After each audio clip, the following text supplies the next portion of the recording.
ബത്തേരി ആർമാടിൽ വന്യജീവി ആക്രമണം. മുതലക്കാട്ടുപറമ്പിൽ ജയരാജന്റെ 15 കോഴികളെ വന്യജീവി കൊന്നു. 7 കോഴികളെ കാണാനില്ല. കോഴികളെ പിടികൂടിക്കൊന്നത് പുള്ളിപ്പുലിയെന്ന് സംശയിക്കുന്നതായി വനവകുപ്പ്. ഇന്നലെ രാത്രിയാണ് കോഴിക്കൂടിന്റെ ഇരുമ്പുനെറ്റ് തകർത്ത് വന്യജീവി കോഴികളെ പിടികൂടി കൊന്നത്. രാവിലെ തീറ്റ കൊടുക്കാനായി എത്തിയപ്പോഴാണ് കോഴികൾ ചത്തുകിടക്കുന്നത് ജയരാജൻ കണ്ടത്. 9 ടർക്കി കോഴികൾ, 2 ഗിനിക്കോഴികൾ, 4 നാടൻ കോഴികളടക്കം 15 കോഴികളാണ് കൂട്ടിലുണ്ടായിരുന്നത്. ഇതിൽ 8 എണ്ണത്തിന്റെ ജഡം മാത്രമാണ് കൂട്ടിൽ അവശേഷിച്ചത്. 7 എണ്ണത്തിനെ വന്യജീവി കൊണ്ടുപോകുകയും ചെയ്തു. വലിയ നഷ്ടം സംഭവിച്ചതായി ജയരാജൻ പറഞ്ഞു. അതായത് ഇന്നലെ രാത്രി ഞങ്ങൾ വളർത്തുന്ന ഒരു വ്യത്യസ്ത ഇനം കോഴികളാണ്. സാധാരണ നാടൻ കോഴികളല്ല, ടർക്കി കോഴി എന്ന് പറയും.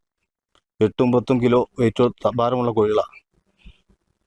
15ഓളം കോഴികളെ എന്തോ ഒരു മൃഗം, അജ്ഞാത മൃഗം വന്ന് രാത്രി കോഴിക്കൂട് പൊളിച്ച് അതിൻ്റെ സൈഡ് പൊളിച്ചതിന് ശേഷം എല്ലാ കോഴികളെയും 8ഓളം കോഴികളെ കൊന്നിടുകയും 7ഓളം കോഴികളെ കൊണ്ടുപോയി തൊട്ടപ്പുറത്തെ കാട്ടിൽ ഭക്ഷിച്ചതായിട്ടും കാണപ്പെടുന്നുണ്ട്.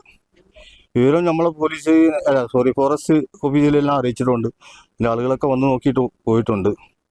എന്ത് മൃഗമാണെന്ന് അറിയാൻ വേണ്ടി കഴിഞ്ഞിട്ടില്ല. വനംവകുപ്പ് അധികൃതർ സ്ഥലത്തെത്തി പരിശോധന നടത്തി. പരിസരത്തെ കാൽപ്പാടുകൾ പരിശോധിച്ചതിൽ നിന്ന് കോഴികളെ കൊന്നത് പുള്ളിപ്പുലിയാണെന്ന് സംശയിക്കുന്നതായി വനംവകുപ്പ് അധികൃതർ പറഞ്ഞു.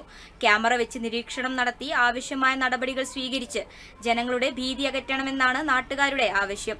വയനാട് വിഷൻ, ബത്തേരി.